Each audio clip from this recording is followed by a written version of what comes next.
Welcome to MMC news.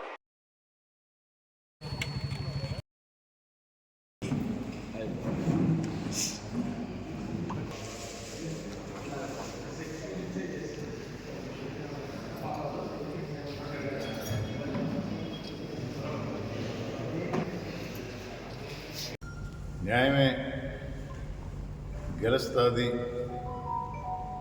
అనడానికి నిదర్శనం పేచిరాజు.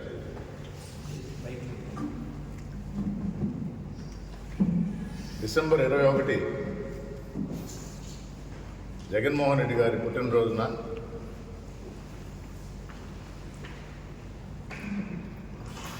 అంటే ఇది ఊరికే సెలెక్ట్ చేసుకున్న డేట్ కూడా కాదు. ఉదయం 5 గంటలకి ఇంటికి వెళ్ళి పేచిరాజు ఇంటికి వెళ్ళి నిద్ర లేపి పోలీస్ స్టేషన్ తీసుకుపోయారు. ఆ రోజు జగన్మోహన్ రెడ్డి గారి పుట్టినరోజుని తెలుసు, కార్యకర్తలు అందరూ సంతోషంగా ఉంటారని తెలుసు, సంబరాలు చేసుకుంటున్నారని తెలుసు. అందుకనే ఆ రోజు ఎన్నుకున్నారు. ఆ రోజు ఉదయం స్టేషన్ నుంచి తీసుకుపోవడం, సైదాపురంలో ఆ బర్త్డే సంబరాల్లో పాల్గొంటున్న నేను అది పూర్తి చేసుకుని వెంకటగిరికి వస్తే సాయంత్రం 4 గంటల వరకు కూడా ఏ కేసు పెట్టాలో తెలియకుండా ఆలోచిస్తూ ఉండారు పోలీసులు. ఆ రోజే చెప్పిన తప్పు చేస్తున్నారు, చేసిన వాళ్ళ శిక్ష అనుభవించక తప్పదు అని.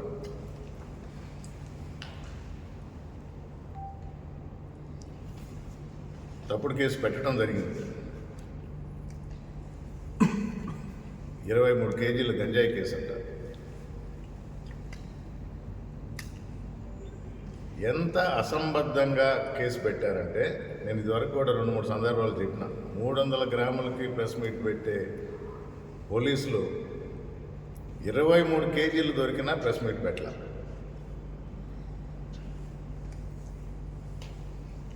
డబ్బులు ఇచ్చి పంపించి అరకనిచ్చి 2 రోజుల క్రితమే తీసుకువచ్చారంట. 2 రోజుల క్రితం తీసుకువచ్చి ఆ 2 రోజులు ఆ 23 కేజీలు ఎక్కడుంది? ఎవరు ఎంత అమ్మాలో నిర్ణయించుకోవడానికి రాత్రి 4 గంటలకి, అంటే తెల్లవారుజామున 4 గంటలకి 23 కేజీలు తీసుకొని పొదల్లో కూర్చొని మాట్లాడుకుంటున్నారంట. ఏమన్నా నమ్మదగేదేనా? ఇది పెట్టిన కేసు.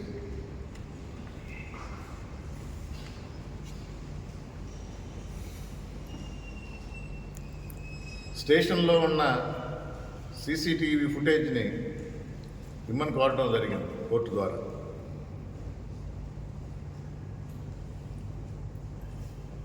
కేసులో సాక్షులుగా రేడ్లో భాగంగా ఉన్న ఎంఆర్ఓ విఆర్తో సహా కానిస్టేబుల్స్ అందరి సెల్ ఫోన్ డేటా కూడా ఇవ్వమని జరిగింది కోర్టు ద్వారా. నిజానిజాలు ఇంకా ఉన్నాయి, కేసు జరుగుతుంది అనుకుంటున్నారు. కానీ కోర్టు గుర్తించి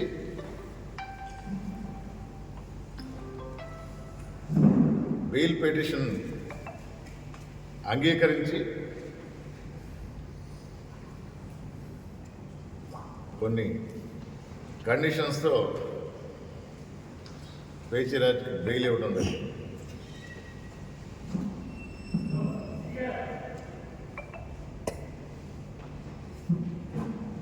నాయకుల ఆదేశాలు పాటించే అధికారులకు మరొకసారి తెలియజేస్తున్నారు, మా కుటుంబం యాక్చువల్గా అధికారుల పక్షపాతి.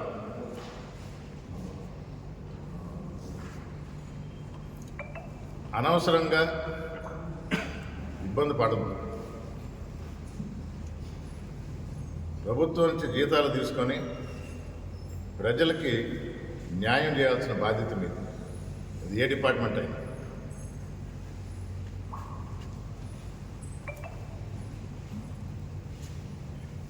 ప్రభుత్వం ఉంది, ఆ పార్టీ పరంగా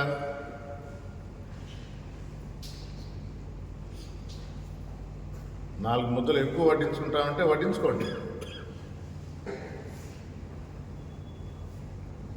మా పార్టీ నాయకులకు కానీ కార్యకర్తలకు కానీ అన్యాయం జరిగితే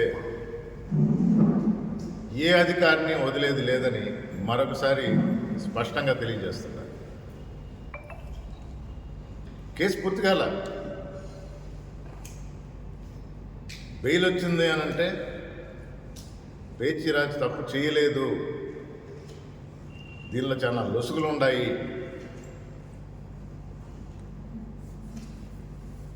అని గుర్తించి బెయిల్ ఇవ్వటం జరిగింది. కేసు ఫైట్ చేస్తాం. ప్రభుత్వం అండతో ఎవరన్నా తప్పించుకున్నా ఇప్పుడు 27లో జమిలీ ఎలక్షన్లో జరిగే ఎన్నికల్లో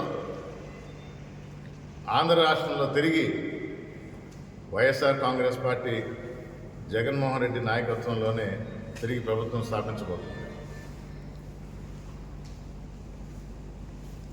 మా గుడ్ బుక్స్లో రాయమన్నారు ఎవరు మంచి చేశారు,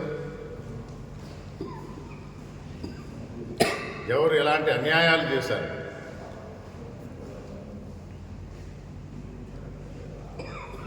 ప్రజలకు మేలు చేయండి అని మరొకసారి అధికారులందరినీ కోరుకుంటున్నాను.